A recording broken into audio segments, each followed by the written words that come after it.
Imagine walking into a Roman port city in late summer. The wind is coming off the harbor, salt and warm stone and the dust of 1,000 carts. And somewhere downwind of you, a long bow shot beyond the city wall, bright industrial yard. Nobody respectable visits without a reason.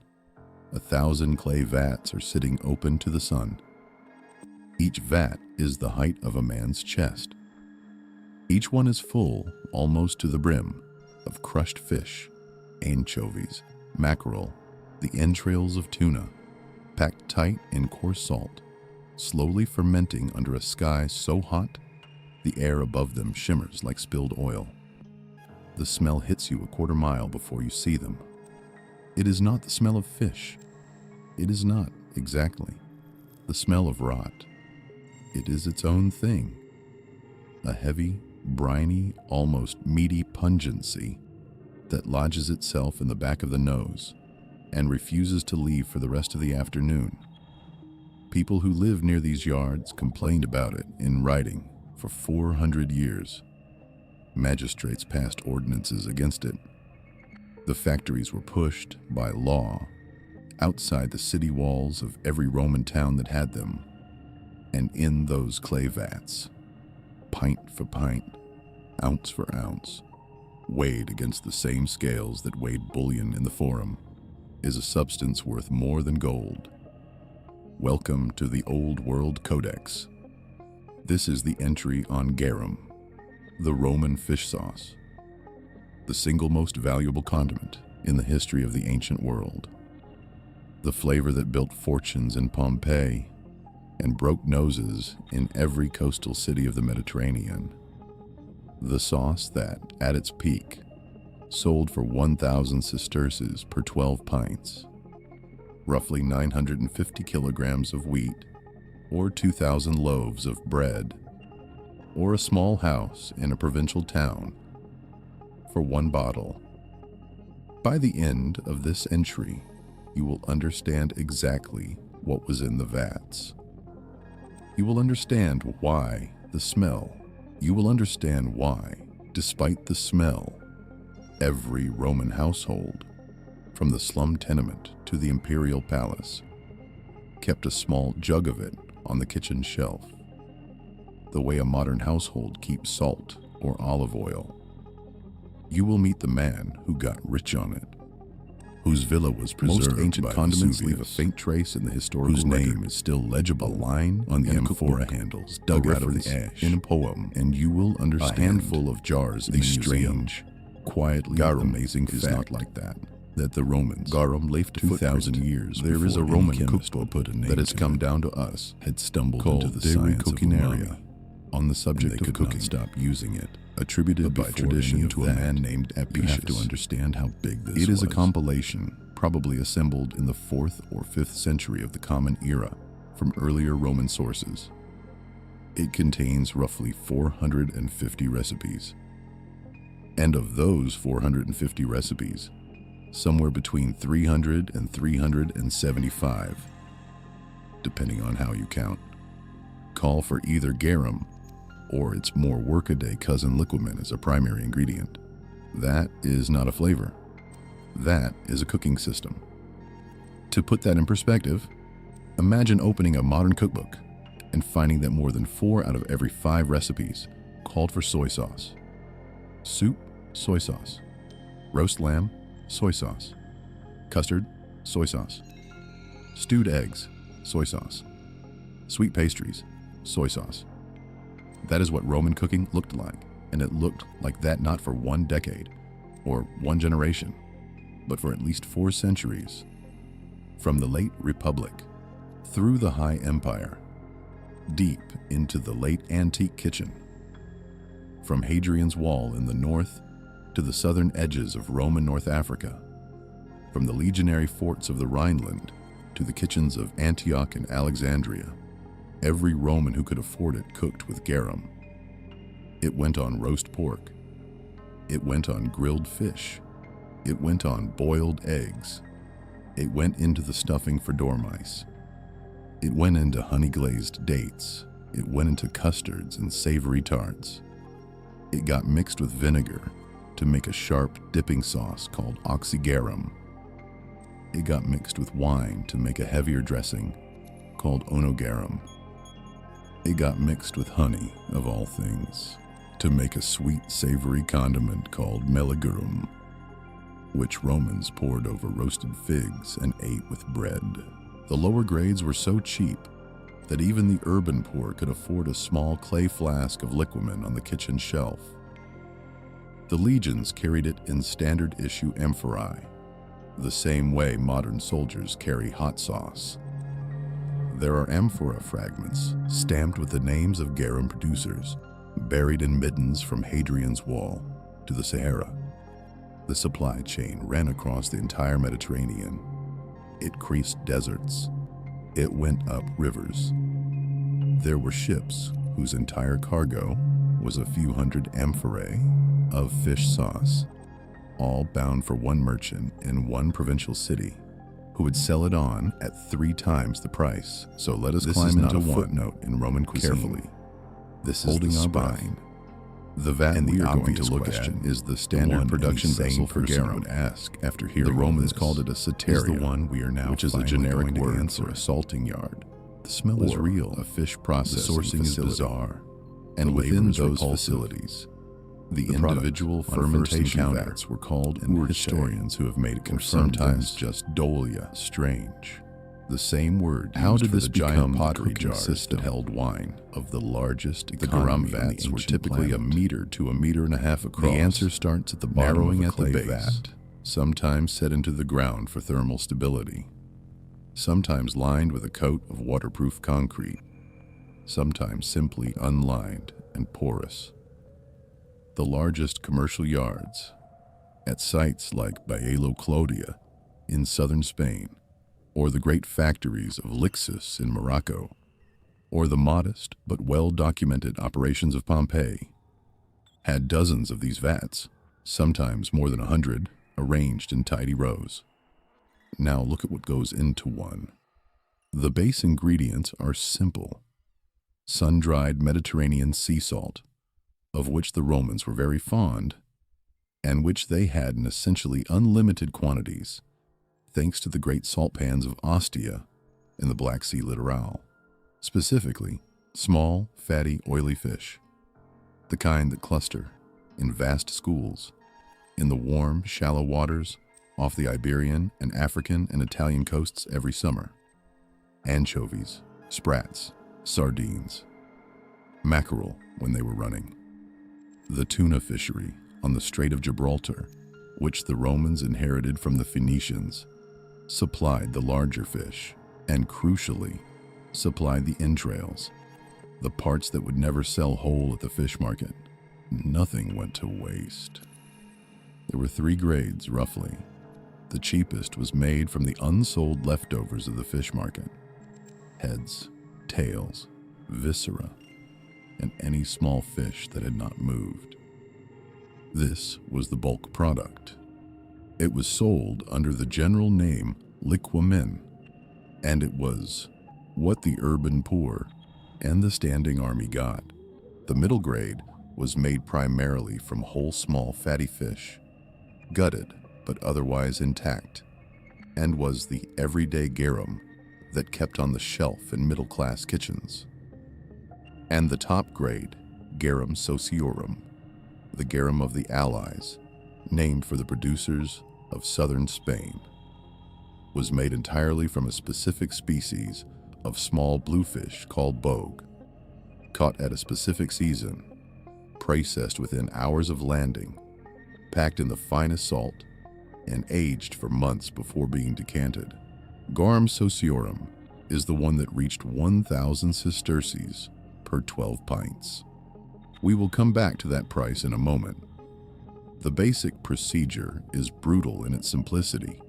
You start with a fish, whole or in parts, depending on grade.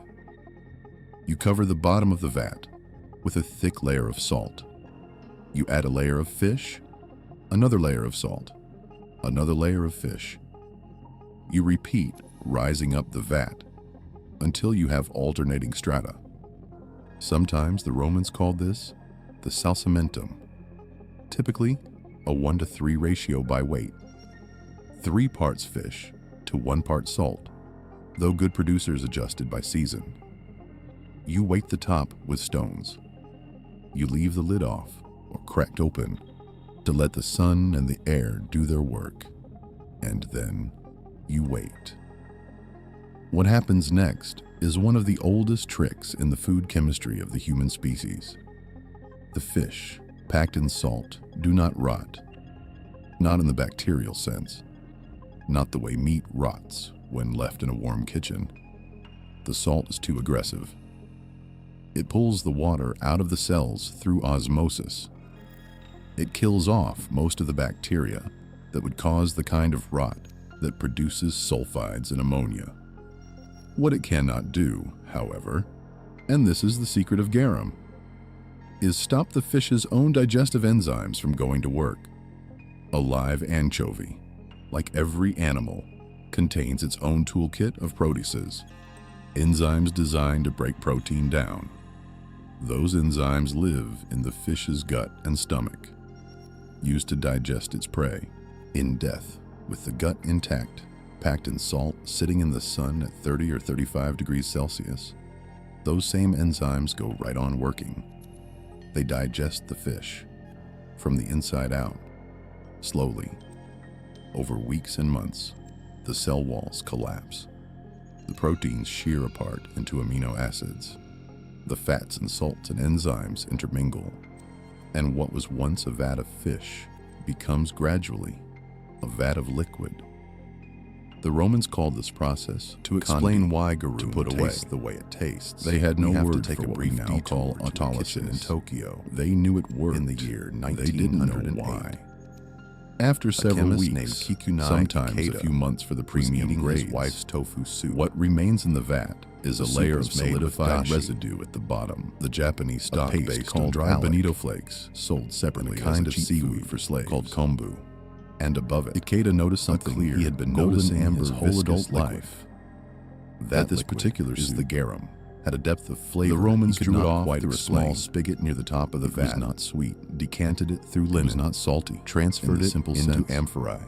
It was not sour. Sealed the amphorae with cork and pitch. It was savory. And shipped it across in a way that seemed to him that liquid, like its own distinct sensation, hour for hour, with no proper name, flavor than so any other substance in the Roman kitchen. Back to his laboratory at Tokyo, and the reason it gave her flavor. And he set about trying to isolate whatever was producing that taste until almost 2,000 years later. After roughly a year of distillation and recrystallization and patient chemistry, he succeeded. The compound he isolated was a salt of a single amino acid, glutamic acid, specifically sodium glutamate. He coined a new word to name the taste it produced. He called it umami. The word is a combination of umai, delicious, and mai, taste. Roughly, deliciousness. Ikeda's discovery is the foundation of every modern flavor science you have ever eaten. It is what makes Parmesan cheese taste like Parmesan.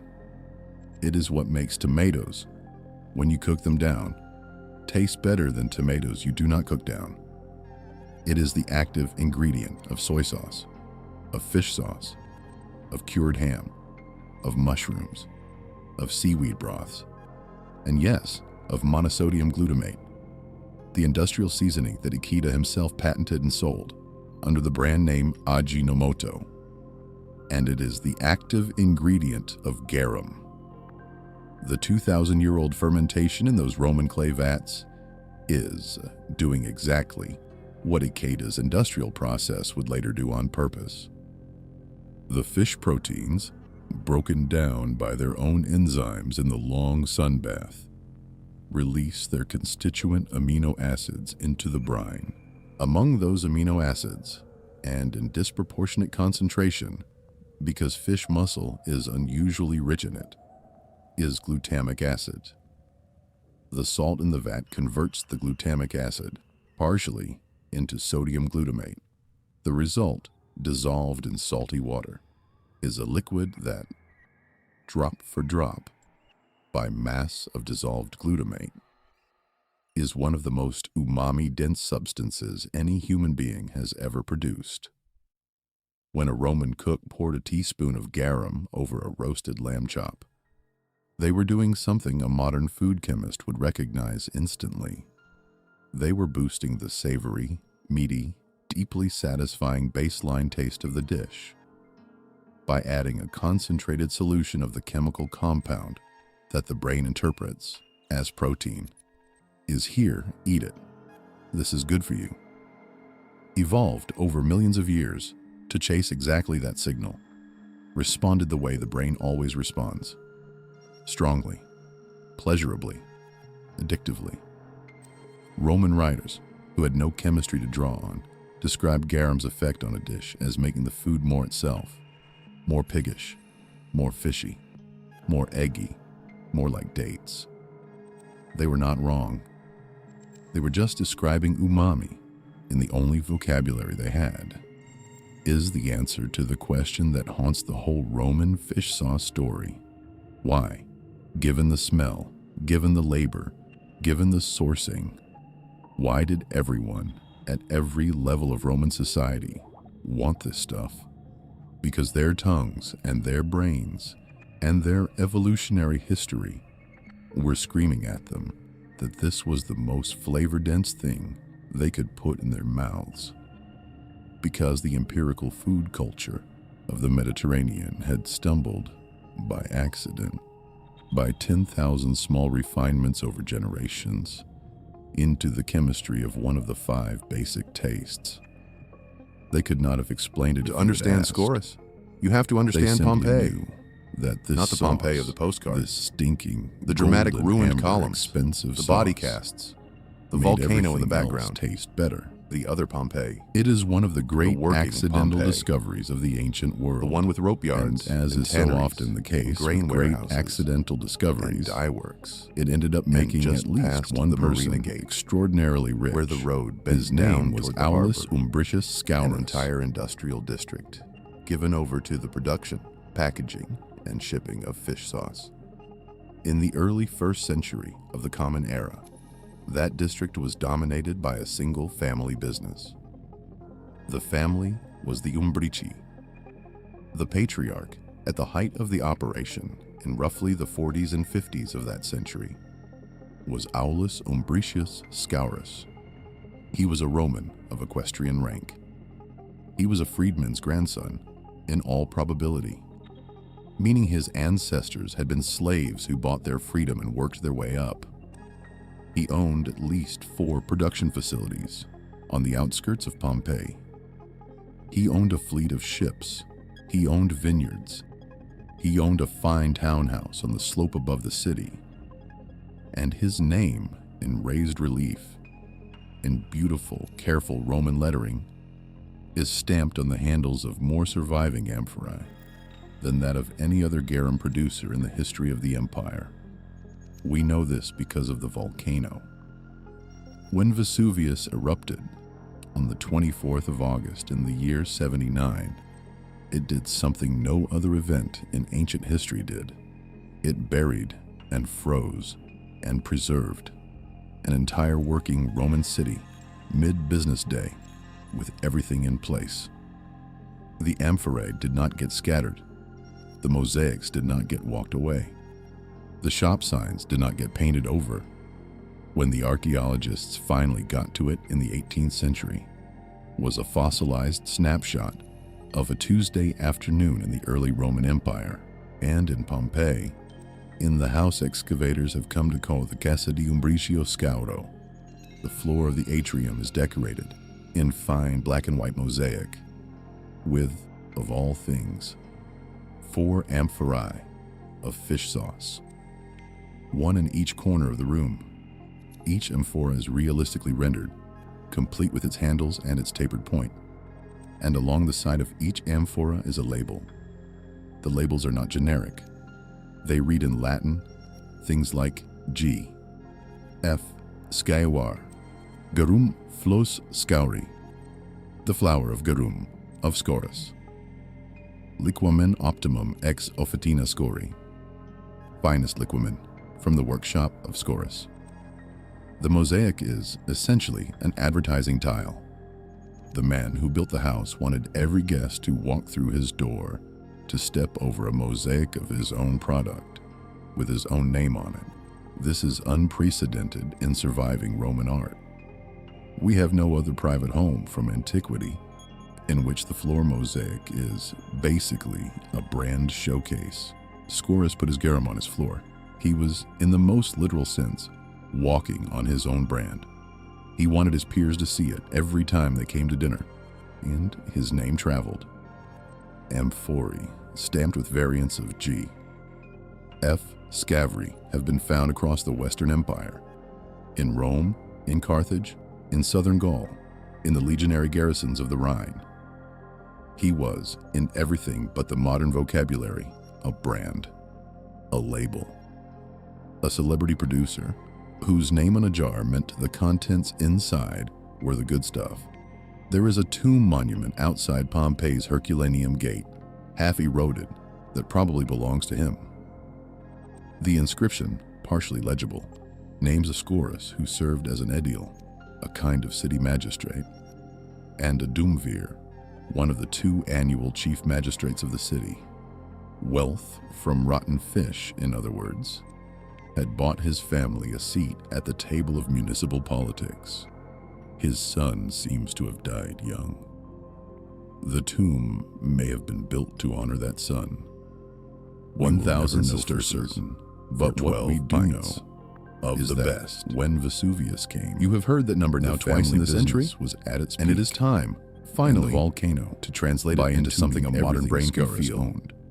Made because of the ancient world thoroughly documented or slippery fish sauce magnet. The currency moves of the ancient world. The economy is not ours. So now we understand the chemistry. A number like 1,000 sesterces. We understand the production. For most modern listeners, we understand the man. So let me anchor one piece left. In the first century of the Common Era, in a Pompeian context, 1 sestertius would buy you a small loaf of bread. 2 sestertii would buy you a cup of cheap wine in a tavern. 3 sestertii bought a single pound of olive oil. A working laborer earned, on a good day, about 4 sestertii. A Roman legionary, at the bottom of the imperial military hierarchy, was paid about 2.5 sestertii per day, or about 900 sesterces a year, before stoppages.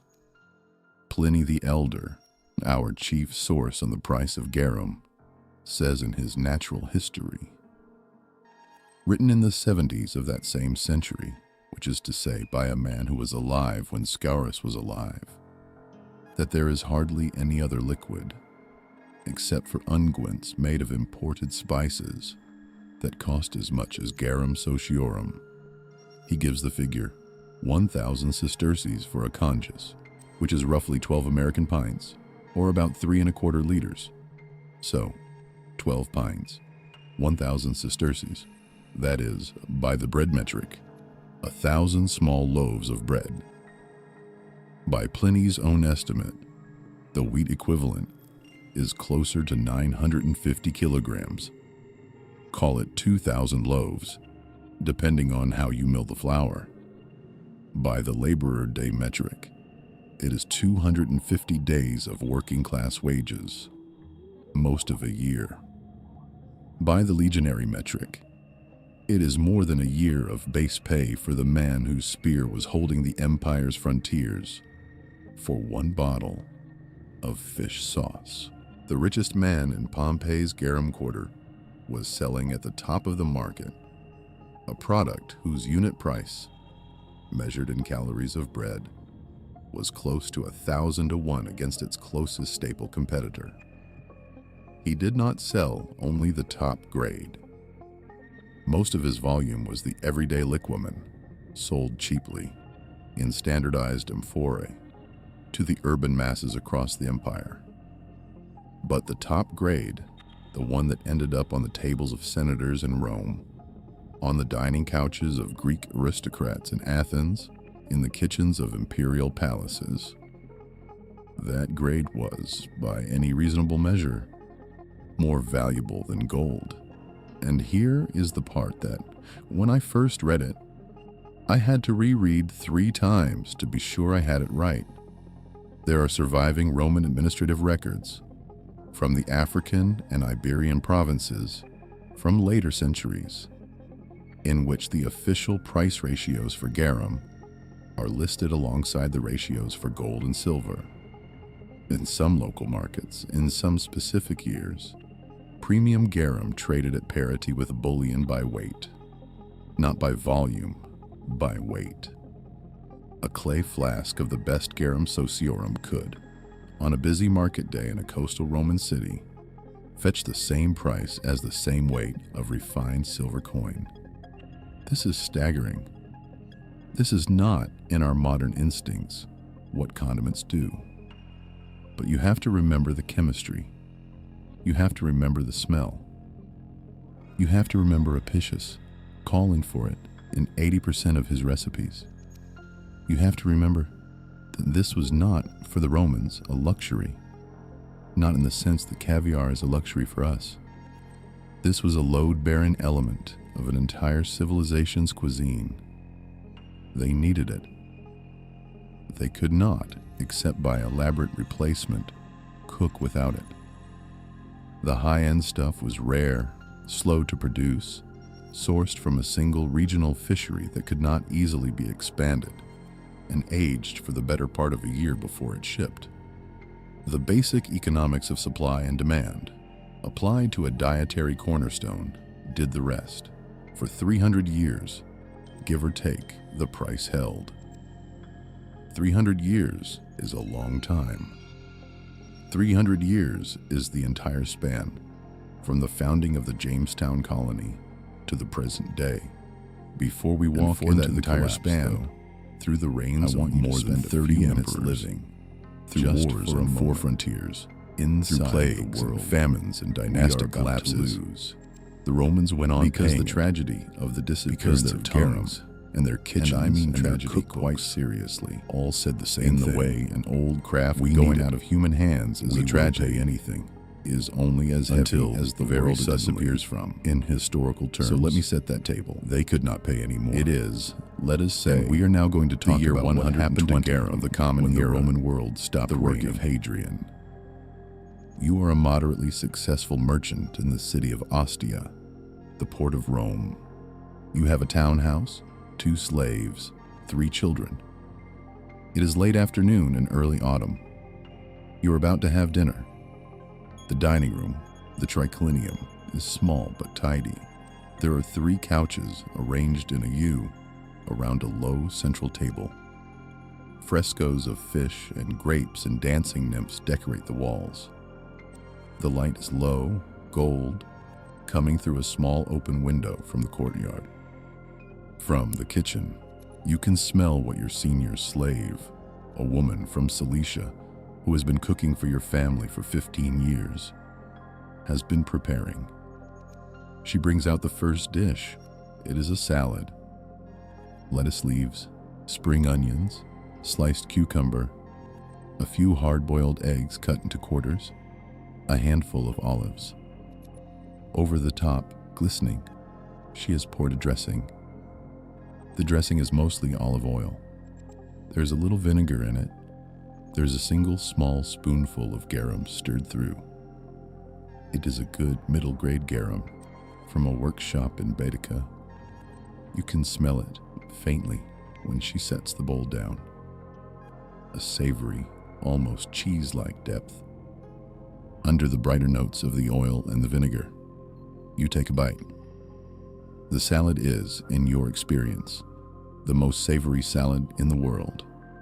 The egg yolks, in particular, taste of a richer egg yolkness than any egg yolk deserves to taste of.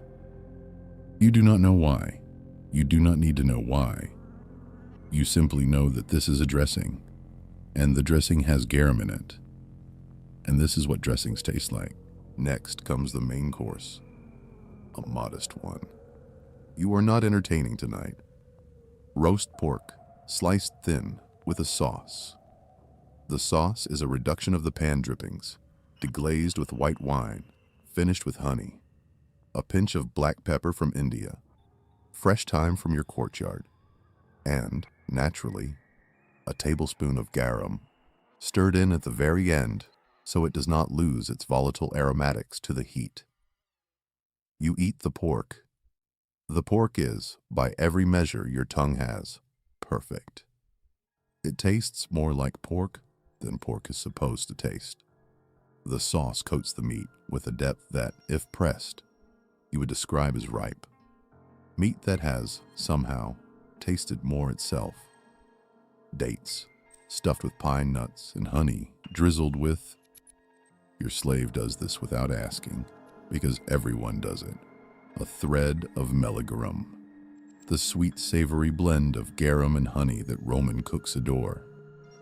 You bite into a date. The honey is sweet, the pine nuts are oily, and underneath it all, surprising you, is a low, earthy, salty note that pulls the whole thing together. You eat 3 of them. You drink wine, watered from a small earthenware cup. You talk to your wife about whether your eldest son should be apprenticed to a notary or a tile importer. The lamps come on. Outside, in the harbor, ships are unloading. Some of them, in fact, are unloading amphorae of the very fish sauce that has appeared in 3 of your dinner courses, in 3 completely different forms tonight. You do not think about it. It is invisible to you. It is so much a part of how you eat that you no longer perceive it. This is the world. Not the world of senators and emperors. This world, the world of the moderately successful merchant, Garum did not happen in a town in the 2nd century. It would be a world in which one ingredient, sourced from the sun-bleached factories outside the city walls, spread across made by people whose work was so unpleasant in the late that polite society pretended not to notice them by the 7th, was so woven into the daily way most millions of industries die.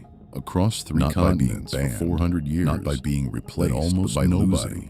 One piece at a time, any day, stopped the long, delicate chain that had made it possible. It ended. The first piece to go was the supply chain. Garum production at industrial scale required 4 things. It required the great Mediterranean tuna runs, which had to be intercepted at specific points along the Iberian and African coasts. It required vast quantities of cheap salt, which required functioning salt pans on the Italian and provincial coasts, and the labor and security to harvest it.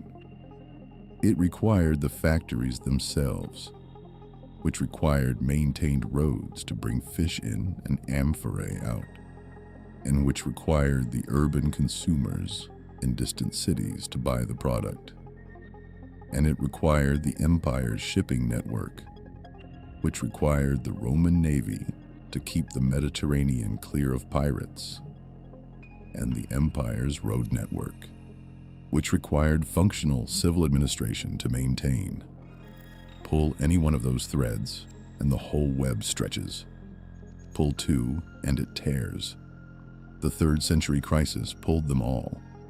Civil wars, imperial successions every 18 months, rampant inflation, plague, fortified frontiers that drained the army. The North African pirate threat returned. The provincial road network started to decay. By the end of that century, the year 300 or thereabouts, the Garum sociorum coming out of southern Spain was already harder to find. The price in the surviving inscriptions started to creep up, not because demand had gone up, but because supply had begun to falter. The 4th century made it worse. The empire split. The western half, increasingly, lost control of its long-distance trade routes. The Vandals took North Africa in the 5th century, and with North Africa went the salt pans and the western tuna fishery and the African factories. The barbarian invasions across the Rhine and Danube, while less directly relevant to fish sauce, broke the consumer demand of the western interior. The villas that had once bought amphorae of liquamen by the dozen started to empty out. The senatorial families that had paid 1,000 sesterces for garum sociorum were either dead or broke. Then there was Christianity. Christianity is not, contrary to a popular oversimplification, what killed garum. The Christian church did not, anywhere in any council, ban fish sauce. But Christianity did do something subtler.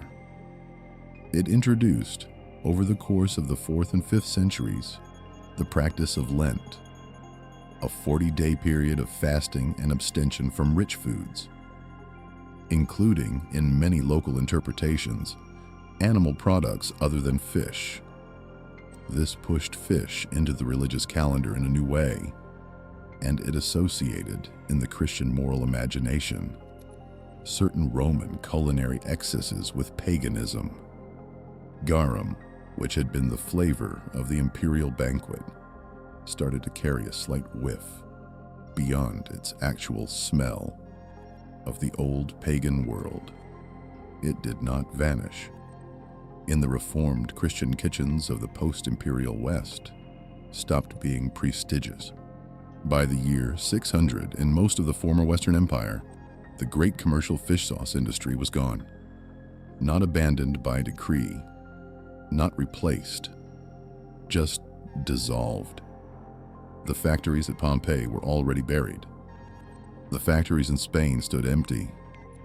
The amphorae and the warehouses cracked in the rain. This is the saving turn of the story. The recipe never quite went away. The actual industrial knowledge of how to run a Cetaria is a stubborn place. How to grade the fish. It does not forget things how easily. To age the vat, and in a few how small to draw fishing off the clear liquid along its coasts. Moved into the chain of garum knowledge was never broken. It got smaller. The secret of a few coastal villages. Quieter. Kept alive. It went from an industrial product no historian to a household one. It was the largest culinary extinction in the history of Europe. Sun, patience, and almost no one was simple outside enough of all you needed was one grandmother who remembered, and one granddaughter who paid attention, and the recipe could survive 1,000 years on the strength of muscle memory alone. The most striking surviving lineage is in a small town on the Amalfi coast called Cetara. Cetara sits today at the bottom of a steep, narrow gorge that opens onto the sea. Its harbor is small. Its boats are wooden. Its main industry, since records began, has been the catching and salting of anchovies. Every spring, the anchovies run past the rocks at Cetara. The fishermen go out before dawn. The catch comes in, and within hours of landing, the fish are gutted, layered with salt in wooden casks called terzigni, weighted with stones, and left to ferment under the Italian summer sun. The product is called colatura di alici. The name means the dripping of anchovies. It is sold today in small glass bottles for 15 or 20 euros each. It is drawn off the casks in late autumn or winter, decanted through linen, and aged briefly. It is the color of dark amber. It tastes, every food writer who has tried both says the same, almost exactly like what we believe Roman garum tasted like. This is not coincidence. This is descent. The fishermen of Cetara have been making fish sauce, in a process essentially indistinguishable from Roman liquamen, for at least 1,000 years, possibly longer. There is no surviving documentary chain of teaching, but there does not need to be. The technique is too simple to lose. The grandmothers taught the granddaughters. The casks were always there, the anchovies always came back, and the salt was always cheap. Other lineages survived elsewhere. In Vietnam, the fish sauce called Nuoc is, biochemically and procedurally, an almost identical product, fermented fish, salt, sun, thyme, that emerged independently in Southeast Asia and has continued at industrial scale into the modern day. Thai Nam Plaile is the same idea. Filipino patties is the same idea. The Romans were not the only people to discover this trick. They were simply the ones who industrialized it. named the man who got rich off it, and left mosaics about it for future archaeologists to find. And then, in our own century, garum has come back into fashion.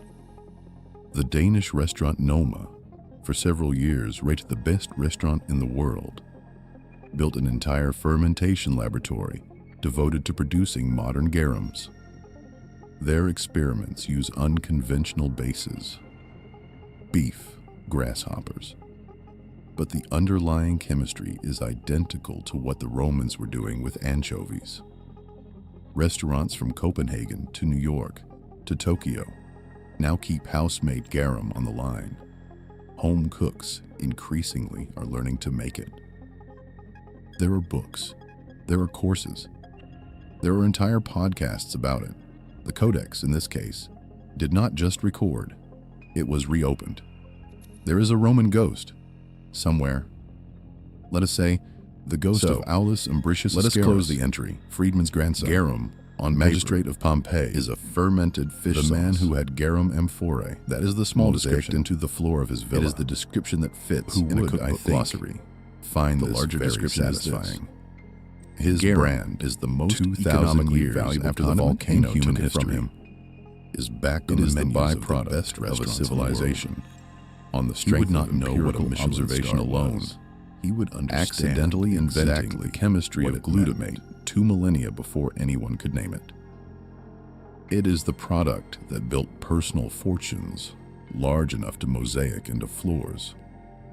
It is the trade commodity that crossed the Mediterranean in tens of thousands of amphorae a year for 4 centuries, until the supply chain that carried it broke, and the empire that paid for it dissolved, and the smell of those clay vats faded out of every coastal town except a few stubborn ones. It is the flavor that survived in small kitchens, in places almost nobody was looking, until the world came back around to noticing it again. That is the lesson of this entry, if there is one. The most enduring things are, often, the things that taste so good. Taste, in such a deep, evolutionarily rooted, body-level way, that even when the empire that made them collapses, somebody, somewhere, keeps making them. Not out of reverence, out of hunger. Hunger is older than empire. Hunger remembers. The Codex closes here for tonight. The next entry is already being copied. It will be, again, from somewhere else. A different civilization. A different impossible thing. A different stubborn eco. I will not tell you which one yet, but I will tell you that by the end of this archive, you will have visited every major civilization of the ancient world, and every one of them will have left a quiet, layered, almost forgotten gift in its corner. Most of them are still working. Most of them are still waiting. If something in this entry caught you, the smell of those vats outside the city wall, the man with the mosaic floor, the dripping of anchovies in Cetara, the long, quiet line of grandmothers and granddaughters, leave that thought in the comments below. Tell me which civilization you would like to see next. Egyptian, Inca, Polynesian, Mongol, Chinese, Japanese, Norse, Persian. Tell me, and the Codex will follow. And the next time you taste something, anything, that strikes you as more itself than it has any right to be. A piece of aged cheese, a handful of dried mushrooms, a spoonful of soy sauce stirred into a stew, a bite of cured ham. Stop for a moment and recognize what you are tasting. You are tasting the same chemistry the Romans were tasting in those clay vats outside Pompeii 2,000 years ago. The tongue is older than the empire. The tongue is older than the cookbook. The tongue is older than us. The Codex remembers.